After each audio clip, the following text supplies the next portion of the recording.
പുതിയ ഇവിടെ ഒരാൾ ഇരിക്കുന്നല്ലോ സാറേ? ഇത് റെഡ് സിന്ധിയാണ് അല്ലേ? ഇത് എങ്ങനെയാ പ്രസവിച്ചാണോ?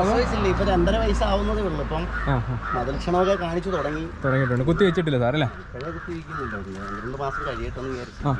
ഇതെന്താ സാർ ഈ ഒരു പശുവിന്റെ പ്രത്യേകത റെഡ് സിന്ധി?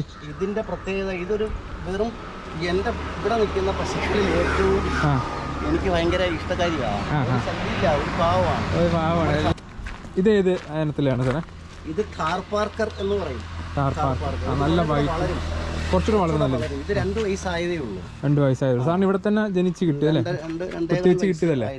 ഇവിടെ തന്നെ കുത്തിവെച്ച് കിട്ടിയതാ. അപ്പം ഇതും ഒരു നല്ല പശു, നല്ല കിടാവാണ്. നല്ല കിടാന്ന് കുറെ കൂടെ ഹൈറ്റ് വയ്ക്കും, വളരെ പൊക്കത്തിൽ പോകും. ഇത് കൃഷ്ണ പശു. ഇത് വളരെ നാളുകൾക്ക് മുമ്പേ ഏറ്റവും പഴയ ആളാണല്ലേ? പഴയ ആളാണ്. ഇവളുടെ കാര്യം പറഞ്ഞാൽ ഇവള് ഞാൻ പോയി വാങ്ങുന്ന സമയത്ത് ഇവിടെ അമ്മയെന്ന് വെച്ചാൽ ഭയങ്കര പൊക്കത്തിലുള്ളൊരു പശുവാണ്. നല്ല ഐശ്വര്യമായ ഒരു പശു. അതിന്റെ കൂടെ പിന്നെ കുട്ടിയായിട്ട് പാല് കുടിച്ചുകൊണ്ട് നിൽക്കുന്നിടത്തുനിന്ന് വാങ്ങിയതാ. ഇവിടെ കൊണ്ടുവന്നിട്ട് തീറ്റയൊന്നും എടുക്കാതായി.